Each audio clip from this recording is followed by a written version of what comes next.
আরজিকর ঘটনার প্রতিবাদে এবার মৌন মিছিল পান্ডুয়ায়। শনিবার পান্ডুয়া নীরোদগড় রাধাকৃষ্ণ ও সতীমাতার মিলন মন্দির থেকে আরজিকর ঘটনার প্রতিবাদে এই মৌন মিছিলটি বের হয়। মিছিল শেষে তারা বলেন, এই ঘটনার সাথে যুক্ত মূল অভিযুক্তদের দ্রুত ধরে তাদের শাস্তি দিতে হবে। পাশাপাশি অভিযুক্তের ফাঁসির দাবিও তোলেন এই মিছিলে অংশগ্রহণ করা কয়েকজন। হাতে মোমবাতি ও পোস্টার নিয়ে এলাকার গৃহবধূ সহ কলেজের ছাত্রছাত্রীরা অংশগ্রহণ করে এই মৌন মিছিলে।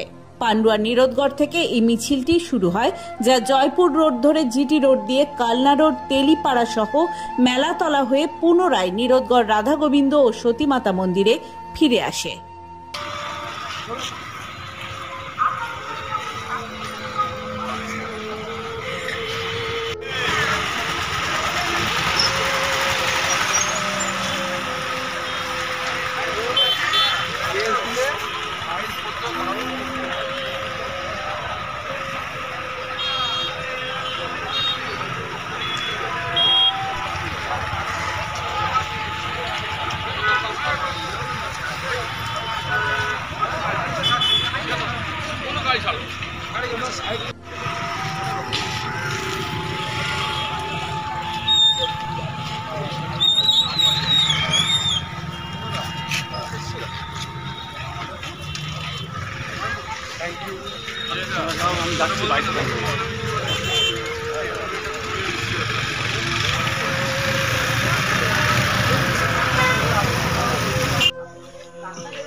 প্রতিমাতা মন্দির তরফ থেকে সব মহিলা কমিটিরা আমরা বের করেছি।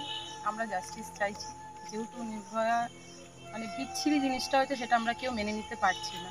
আমরা চাই এটার জাস্টিস, কোনো পার্টি না, কিচ্ছু না। আমরা নিজেদের মধ্যে নিজেরা সবাই সমাজ নিয়ে আমরা বেরিয়েছি। আমরা চাইছি আমাদের মেয়েদের নিরাপত্তা দিন। আমরা এটার জন্যই চাইছি শান্তিভাবে সবকিছু যেন মিটে যায়, দোষীদের সাজা হোক। যে আমাদের যে অভয়ের যে কাণ্ডটা ঘটেছে, এই যে অত্যাচার মহিলাদের উপরে, এই অত্যাচার কিন্তু আমরা মায়েরা কেউ সহ্য করতে পারছি না। সত্যি কথাই যেটা, মায়েদের মনে খুব কষ্ট হচ্ছে যে আমরাও একটা মহিলা, সেও একটা মহিলা। এই মহিলার উপর যেভাবে অত্যাচার হয়েছে, তার যারা করেছে তাদের শাস্তি হোক, এটা আমরা চাই। কি আমরা মৌন মিছিল করেছি, আমরা ধর্মভীরু মানুষ, আমরা আইন সম্বন্ধে আমাদের কোনো আইডিয়া নেই, কিন্তু যে মানবিক একটা অমানবিক কাজ হয়েছে তার প্রতিবাদ করার জন্য আজকে আমরা এইসব মায়েদের নিয়ে আমরা এই পথে নেমেছি। এর উপযুক্ত যাদের দোষী তাদের ইমিডিয়েট তাদের চিহ্নিত করে যেন সাজা দেওয়া হয়, এটাই আমাদের এক প্রমুখ কাম্য। আমাদের আশা, এইবারের যে ঘটনা ঘটেছে, আশা করি যারা উচ্চ পর্গে আছে তারা এটার একটা সুব্যবস্থা করবে, নাহলে আমরা সাধু সংঘ বৃহৎ আন্দোলনে নামবো, এটা আমরা হুঁশিয়ারি দিলাম। Suman Chakraborty report, Hooghly Times.